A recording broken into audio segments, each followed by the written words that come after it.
This episode is brought to you by Resy and American Express. Resy is a digital platform that connects restaurants to restaurant lovers by elevating dining experiences, providing original industry content, and helping to fill some of the country's most exciting dining rooms. Because restaurants have always been more than just places to eat. The amazing world of restaurants is just a few taps away in the Resy app and at resy.com.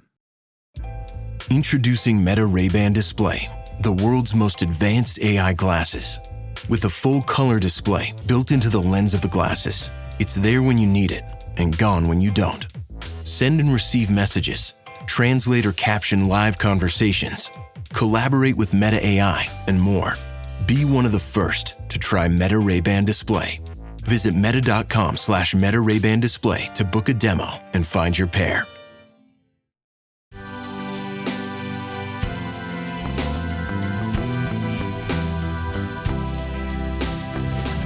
I always say, like, even when I was writing the book and my aunt in Singapore was teaching me how to make some of these recipes, we don't even speak the same dialect. So she's teaching me and she's showing me. And of course, I have my mom and my other aunt translating for me. But it's really just like I'm watching her make this and I understand because it's food.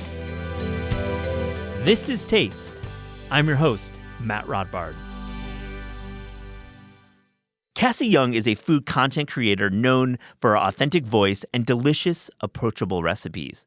Formerly a professional dancer, Cassie decided to share her love for Asian cuisine on social media, and her cooking videos quickly went viral. She was a contestant on season 2 of the reality cooking show Next Level Chef with Gordon Ramsay, and just released a terrific cookbook, Bad Bitch in the Kitch. I hope you enjoy this conversation. Cassie Yeung, welcome to This Is Taste. So cool to meet you. Thank you so much, Matt. I'm so excited to be here. I love this conversation. I am like a fan of your book. First off, it's terrific. Thank you. You were a Brooklynette. I was. In my glory days, I was a Brooklynette. Oh my gosh. We will get to that. But Yes. before we get to all that, I want to know, you live in Philly. You're in New York a lot. Mm-hmm. Where have you been dining out recently? Honestly, I've been kind of lazy. I haven't been cooking as much. I just have fallen in love with Kalia in Philly. Oh my God, it is so amazing. And I've heard amazing things about the chef. Yeah. I believe it's pronounced Yeung. Yeah.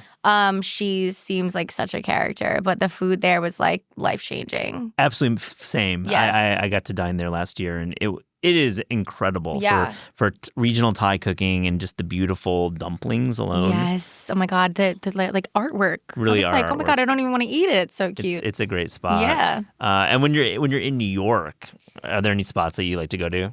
Honestly, any spot that has a really nice glass of wine. I just went through 75 hard, which I wasn't drinking for 3 months. Yeah. And, I did ease my way back in, but with my friends now, we've been, aside from today, the weather has been truly amazing in New York. So there's been a lot of bar hopping. So anywhere that has a really nice glass of wine. What was 75 hard about? I like this is interesting. Yes. What was it? Was it something that you just want to do a couple times a year, or what's that all about? This was my first time. Yeah. I've never really committed myself to something like 75 hard, and I haven't taken a break from drinking since I was like, say less than 21. Less than 21. Yeah. And I just felt like it was kind of time. I actually just came back from a trip from Miami, and I was really feeling the effects of Miami. Yeah. Traveling a lot, drinking a lot. I'm getting invited to so many amazing events. And I was like, you know what?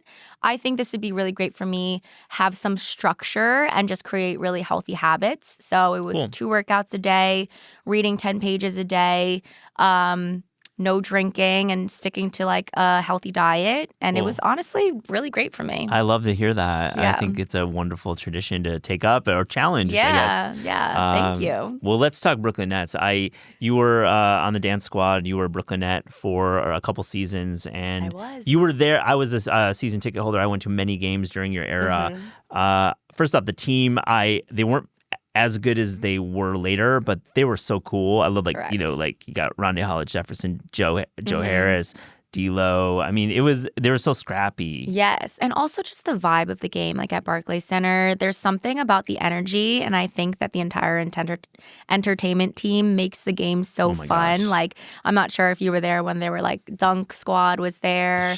Come on, the of entire course. team hype. Like, the games are just so interactive and fun. Yeah, team hype. I got to become friendly with a couple of hype members over the years, and it was there's something about New York. Like the Knicks obviously steal the show. They got the swagger. Most annoying fans in the world. Sorry, Always. Knicks fans. Yeah. I'm a ride or die with the Nets always. And you were dancing with Allie Love from Peloton too. I was. She's amazing. So sweet. Such a good. So tell me about that role as a professional dancer for an NBA team. I know I've have so much respect for you. I know it's an incredibly physically demanding job. I'm not sure if compensation was where you wanted it to be, but I've heard things about it not being awesome, and just real dedication to amazing routines. Yeah. And for this being a food show, you're doing all this work. Are they feeding you okay at least? Let me start with things are very different now. Okay. I believe that they're very well fed. Like they cater outside of the arena. Back when I was on the team, we were given food vouchers. For the stadium? For the stadium. Oh, shit. And I don't know if you're familiar, but like Buffalo Boss was like my thing. It was always Buffalo Boss for me because back then I was on the team 2016 through 2018. Yeah. There really weren't a lot of options within Barclays Center. Now it is completely different. Yeah. The food is actually amazing. Yeah. But at the time, we were only given food vouchers. We would have time to run up and grab something. And it was so funny because the food voucher, I think, was like for like, I want to say like $15. Oh, no. So it would cover one meal. And it was always so funny because we would all have to bring spare change just to cover a beverage for ourselves. Oh, my gosh. Well, I mean, you never showed it on the court that you were, Buffalo Boss or whatever those other. Yeah, the first few years of Barclays were rough with the food, but it's gotten better. You're right. But you also, this is amazing. You sang the national anthem. I did. I think I was there because I remember seeing so a Brooklynette singing the national anthem. I was so impressed. So you're dancing, and then you're doing the halftime. The pregame anthem. What was that like? That was probably, still to this day, one of my most proud moments, just because that is not my wheelhouse whatsoever. It all started, I was in the locker room, and I'm like the type of person who just breaks out into song. Like, my life is like a musical in my mind. So I was singing and like impersonating Britney Spears. And my director was like, wait, you can actually like sing. And I was like, I was in the choir, like I can get by. Yeah. She's like, well, do you want to sing the national anthem? And it was, I think it was Chinese Culture Night or something for Lunar New Year. Lunar New Year, yeah. And I was like, I don't like to pass up on a challenge. Yeah. And I think this was a week away, so I had a week to really practice. But I did it, and it was truly like so exhilarating. When you go out on the court and you're dancing, which is something that I've done my entire life, being on stage, it's very easy to fake. I feel like if you make a mistake or if you're, not truly on your A game, like it's still okay to kind of like pull it out. But with singing, I have so much respect for singers because it is truly like all eyes are on you. You cannot make a mistake. Well, especially with that song. Yes. Everyone knows that song. Yeah. Everyone is kind of looking for the cringe moment too. It's like our culture and our note. nature. They want to they're like, can she hit the note? Can she know it? And you only had a week or 10 days to prep for it? Yeah, it was very last minute. I remember I just like rented a studio out one day and sang it there. But other than that, it was just car and shower and house all the time. You practiced. How many times did you sing it before you did it? Million times. That's amazing. Million times. And now you have a new respect for those folks singing that, I'm sure. Absolutely. Well, that's amazing. I think your career just before you started doing food was already amazing. Thank you. But here we are. Tell me about, just for those who don't know, your style of cooking and the way the book kind of represents your online cooking. Tell us a little bit about that. So I go by Bad Bitch in the Kitch. I truly emulate that energy where I feel like clearly I am not like the average chef. I still don't even consider myself a chef. I do understand that title, holds a lot of value. And I never want to discredit people who have gone to culinary school. I personally did not go to culinary school. I have long nails. I cook kind of like very casually in the kitchen. And this all started because my mom was just a really big home cook. She comes from a really big family of 9 siblings. And when her and my dad moved over to the States, that's how I grew up, was just cooking casually in the kitchen. So also just being immigrant parents, it's like mismatch this, mismatch that, and like we don't really have the right tools, but we're just going to do it this way. So I started creating content cooking very casually in the kitchen. And it still is that way. I prop my phone up on a water bottle. I have like a single ring light, and that's how I make my videos. But I really just, I feel like my cooking style is just fun, low pressure. And that is what I try to, that's my goal with my cookbook, is to show people that you can have fun in the kitchen. I mean, there's a realness to it all, which I really appreciate, that you come out and say, I'm not a chef. I never went to school. I have this kind of minimal setup. It clearly works. You've got millions of fans. Thank you. And about the heritage, it's Chinese and Singaporean, correct? Yeah, and that's a really unique blend. The book covers, Vietnam and Thailand and all sorts of Asian cuisine, and then of course America. But what's it like? What's this blended culture like in the kitchen? What are some dishes you're growing up with? I started out cooking a little bit of everything. Obviously more Asian heavy, just because those are the flavors that I'm always craving. But I do love to like step out of my comfort zone and cook things that I've kind of, while I've been traveling, and like, let's say like I go to Jamaica and I've like fallen in love with all the cuisine there. I love to go home and be able to kind of recreate those dishes. So I like to, dip my toes in to other cultures as well. It's a cool book, because I think for a beginner who's trying to find their way around the Asian pantry and just like these flavors that we may dine out a lot with but maybe don't know, it's really terrific. And one of the recipes that I just went right to was your Din Tai Fung copycat green beans. I love that. Oh my gosh! I mean, I have not been to the Din Tai Fung here yet, but it seems amazing. But I fell in love with Din Tai Fung when I was living in California.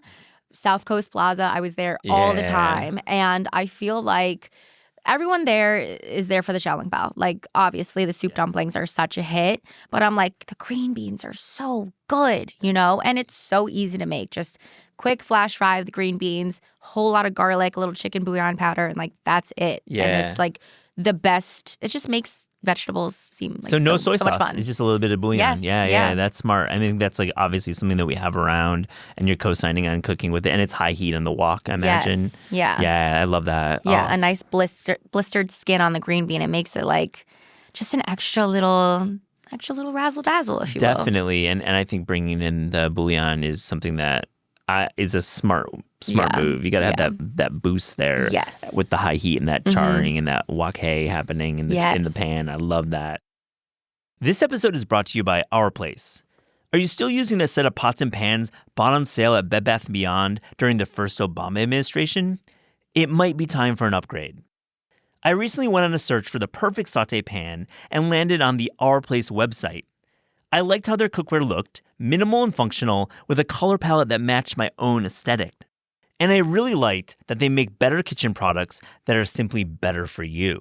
Our Place makes high-performance, toxin-free cookware. It's that simple. Their products are made without forever chemicals like PFAS and PTFEs. I had to Google that, and man, that stuff is nasty. So you can cook confidently without wondering what's in your pan. Stop cooking with toxic cookware and upgrade to Our Place today.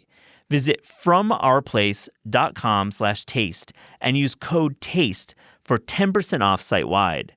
With a 100-day risk-free trial, free shipping and returns, you can experience this game-changing cookware with zero risk. That's FromOurPlace.com/taste and use code TASTE for 10% off site-wide. This episode is brought to you by Tempo. Now, we are all really busy this time of year, and cooking sometimes is not an option, though we crave a healthy, creative, home-cooked meal that an Uber Eats delivery or slice of pizza isn't going to satisfy. Tempo is a smart solution. creative and always interesting, arriving at your door, perfectly portioned for lunch and dinner and ready to eat in 2 minutes. Now, I recently gave Tempo a try and I was super impressed. It's great. The pork chop and green beans with roasted garlic potatoes was exactly what I wanted after a busy day. And the grilled chicken with apricot barbecue sauce, man, that sauce was tangy and it gave me all the lean protein I was wanting after a crazy day of podcast recording. With 20 meals available for delivery each week, mealtime is never boring. And for those macro counters out there, Tempo is a smart option. For a limited time, Tempo is offering This Is Taste listeners something pretty amazing. 60% off your first box. That's 60%, which is pretty close to free. Visit tempocooking.com/taste for 60% off your first box. tempocooking.com/taste. Rules and restrictions may apply. We talk about health a lot on the show. You know, protein maxing is all the rage. We're on the NA beer train, of course. And probiotic sodas, some call those millennial Metamucil. But I want to talk about skin health for a second. Everybody should be thinking about skin health.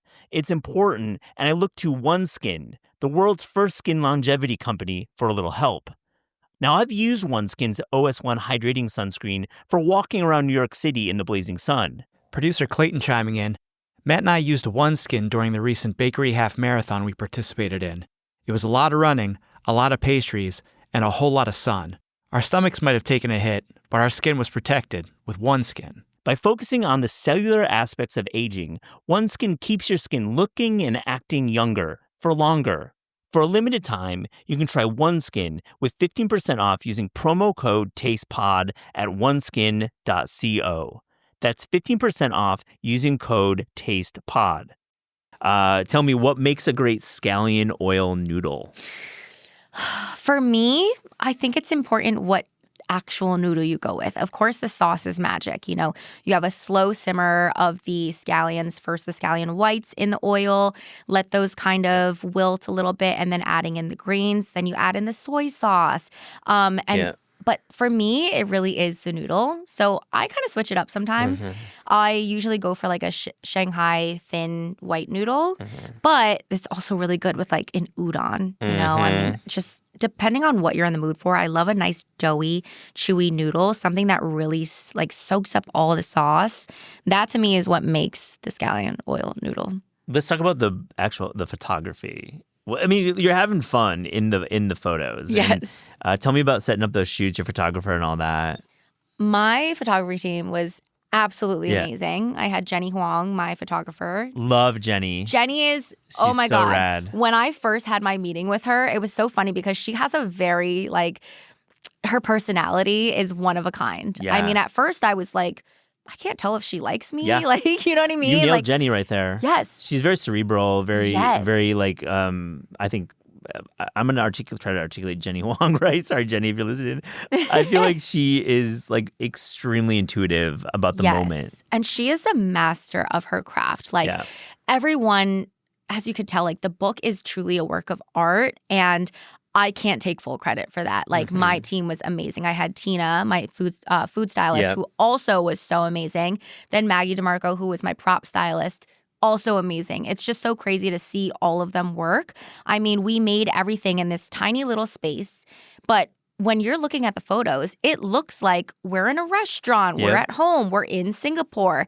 The way that they used this tiny space to create a new set and a new feeling, a new emotion with every photo was so amazing. Plus, we had so much fun. Yeah. It's so nice to be with, one, for me, a team of women who just are so easy to get along with. But it was just nice to be able to learn each other's personalities, and also the way that they kind of asked about me and my story, just so that they could really add that into the photography.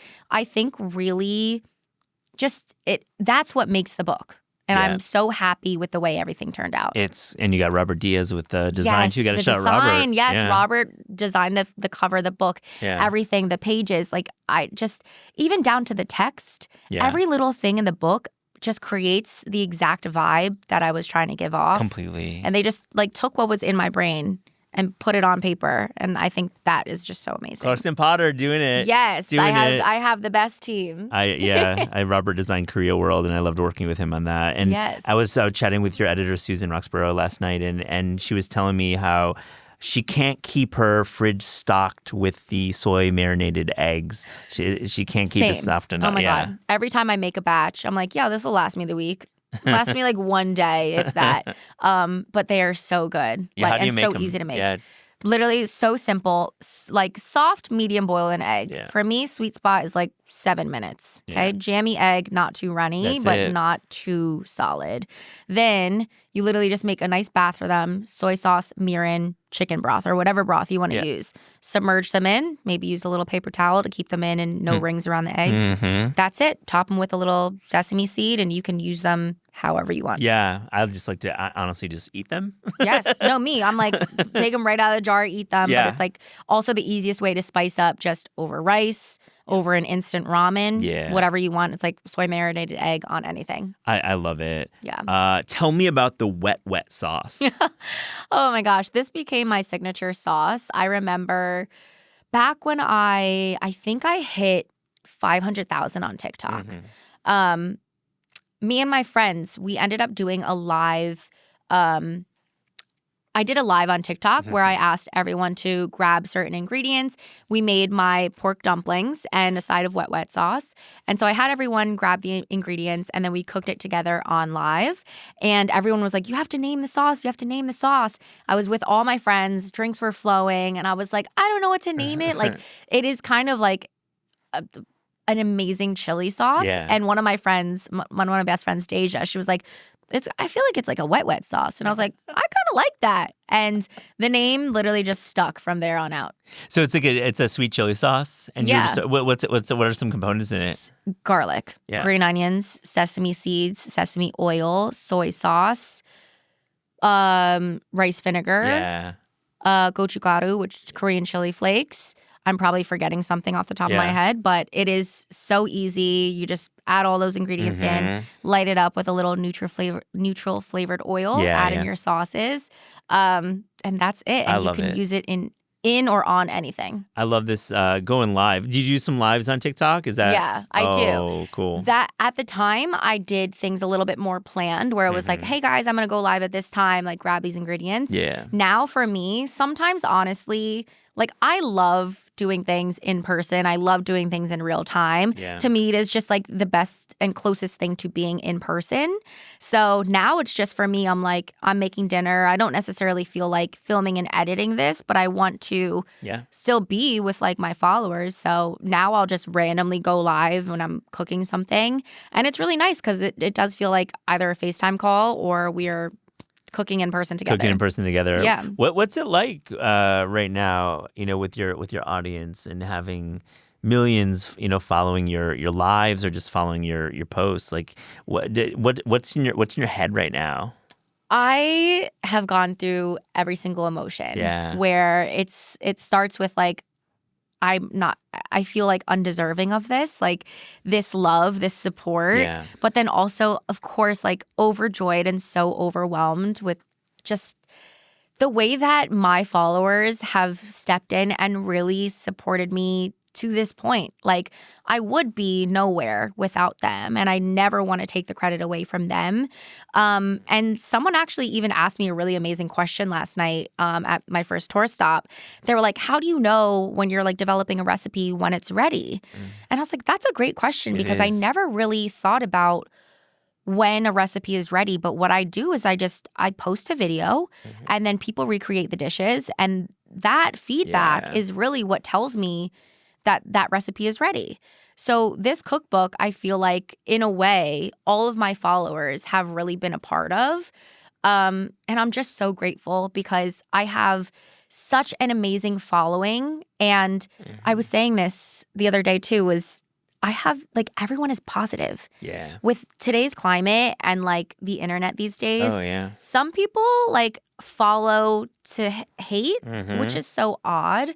But I'm really lucky to say that my entire following, they are genuinely like, just there to support me through every stage of my career. And for that, I'm forever grateful. I think you have a real talent for being real and honest. And, you know, I think the haters come when they like sniff out someone who's like a little corny and maybe a little off-brand or just like maybe not doing. And I think when I watch your video recipes, you're cool and you're relatable, and it's hard to do that. And I think that's probably why you have this overwhelming positive support. Thanks.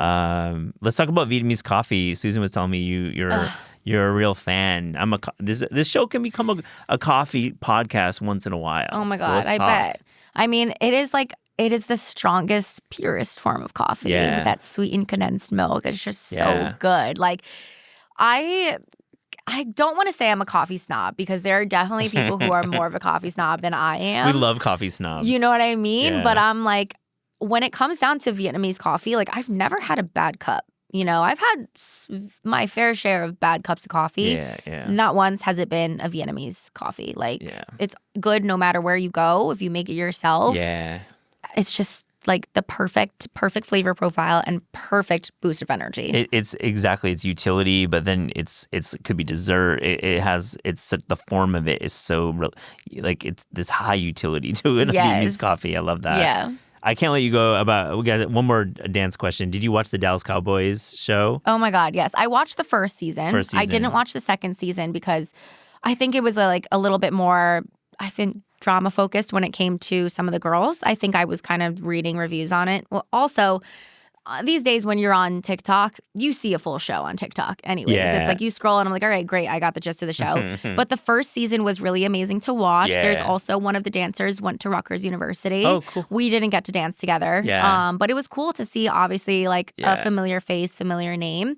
And I have so much respect, obviously, just having that dance background for people who take on these jobs purely from passion. Like kind of how you said, pay wasn't really where it needed to be, but I think it really just goes to show how many people within this space take on, like I always say, they expect you to do it full time for part-time pay.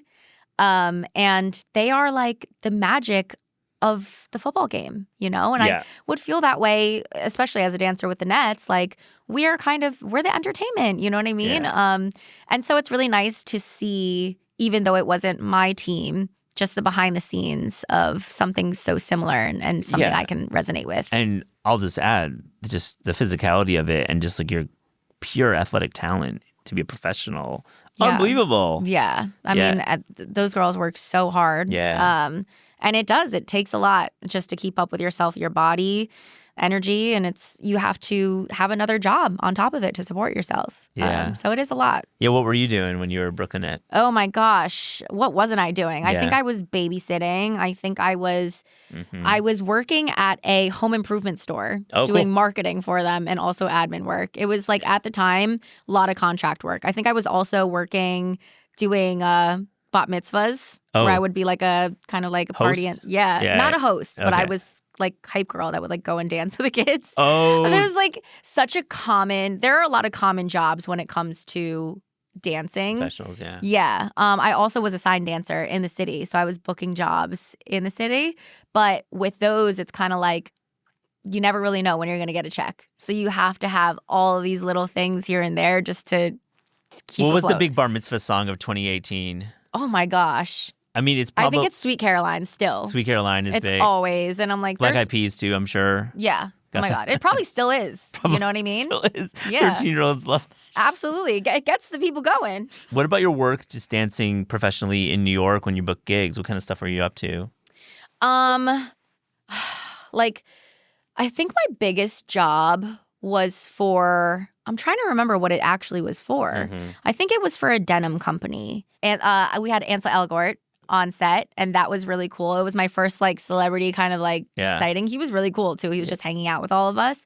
So that was a really cool set. But little things here and there, commercial work. And I always wanted to be in a music video, but I never got there yet. Oh, you tried out, I imagine. Yeah, lots of auditions, lots of no's, lots of just like, so hard. Come stand in a line, and it's like, all right, thank you. So hard. It's a really hard industry. And honestly, like, it's tough mentally, for sure. And I think that is where I decided to step away because it wasn't making me happy anymore. And I still love dance. People ask me all the time, do you miss it? Yeah. I miss the performance aspect of it. And it is something that really shaped me into the person that I am today.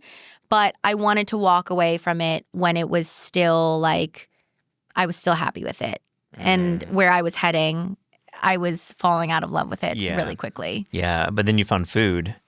And food is always going to be there, you know? Totally and I think agree. that's also an amazing thing about like this niche is that with my videos, I think a lot of my followers are like, when I meet people, I'm like, oh, so that means you cook if you watch my videos. They're like, no, I just love watching, you know? Yeah. And that's because, especially with Asian cuisine, it's really interesting how people don't realize some of their favorite dishes that they get at takeout, like they can easily make at home. Yeah. So they get to see how some of their favorite dishes are made. And back to the point of just like the niche of cooking, like everyone loves food. Everyone needs food.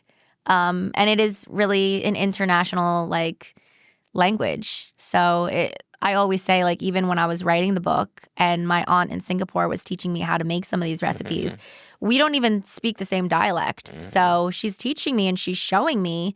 And of course, I have my mom and my other aunt translating for me. But it's really just like I'm watching her make this and I understand because it's food. Yeah. You just articulated it so well about why we love cookbooks. And people buy cookbooks. It's not always for the recipes. Yeah. It's for just being with in this vibe and being with you. And I think it really translates so well. Thank you. It's cool.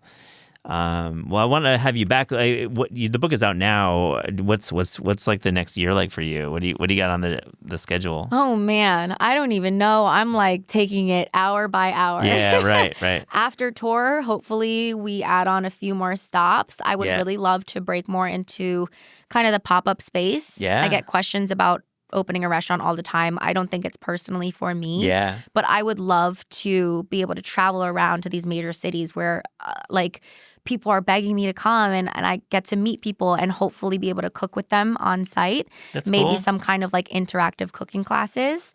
But yeah, I really want to expand into being able to meet more of my followers and interact with them in person. Well, you'll have on your book tour, you'll meet plenty. And pop-up seems like a great call for you. Yeah. To meet in that way. Let's hope.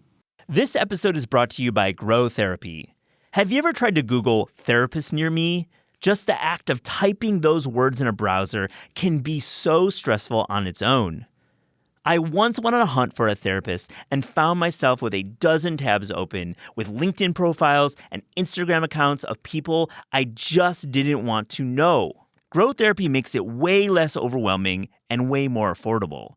Whether it's your first time in therapy or your 50th, Grow makes it easier to find a therapist who fits your needs. They connect you with thousands of independent, licensed therapists across the U.S., offering both virtual and in-person sessions, nights and weekends.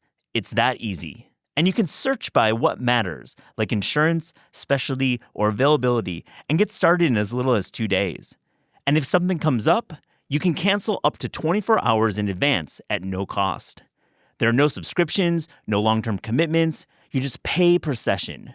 Grow helps you find therapy on your own time. Whatever challenges you're facing, Grow Therapy is here to help. Sessions average about $21 with insurance, and some pay as little as $0, depending on their plan. Visit growtherapy.com/taste today to get started. That's growtherapy.com/taste. Availability and coverage vary by state and insurance plan. This episode is brought to you by LifeLock. It's Cybersecurity Awareness Month, and LifeLock has tips to protect your identity. Use strong passwords, set up multi-factor authentication, report phishing, and update the software on your devices. And for comprehensive identity protection, let LifeLock alert you to suspicious uses of your personal information. LifeLock also fixes identity theft, guaranteed or your money back. Stay smart, safe, and protected with a 30-day free trial at LifeLock.com/podcast. Terms apply. This episode is brought to you by LinkedIn. Healthcare professionals can lead their careers with LinkedIn. Discover jobs by specialty, preferred shifts, and even desired salary. From mental health therapists to radiology technicians, it's now faster and easier for healthcare professionals to find the right fit. Learn more at linkedin.com/healthcare. Side effects may include faster job placement, improved work-life balance, and increased career satisfaction.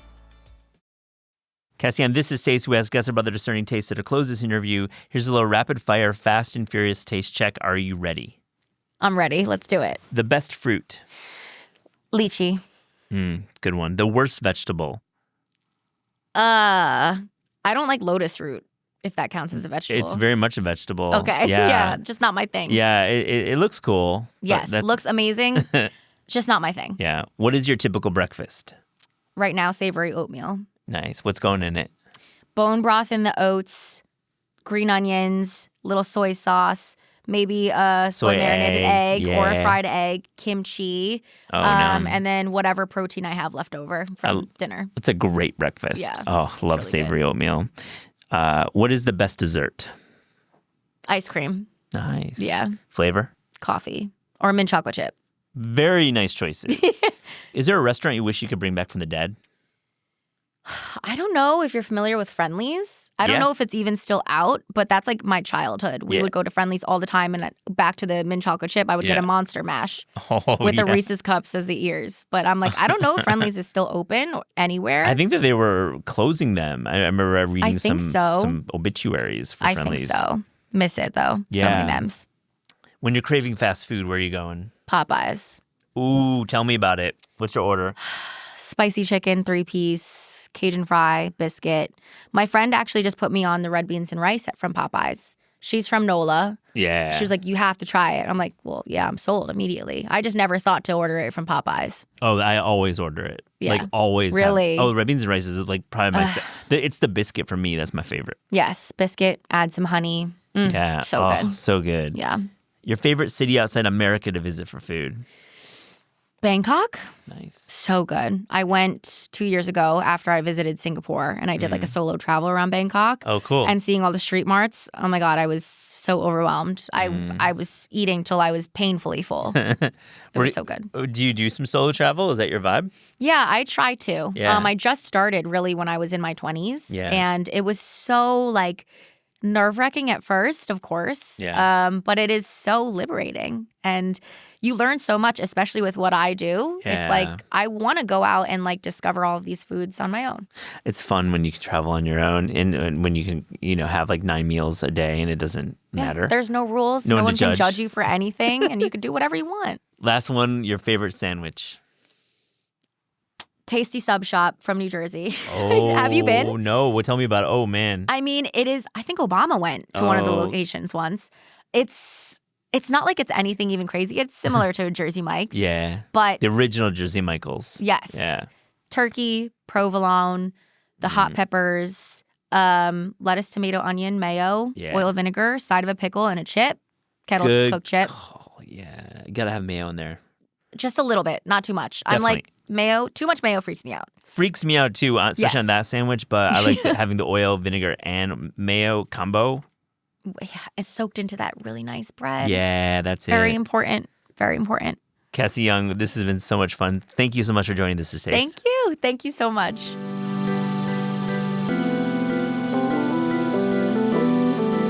This Is Taste is hosted and produced by Eliza Barbanel and me, Matt Rodbard.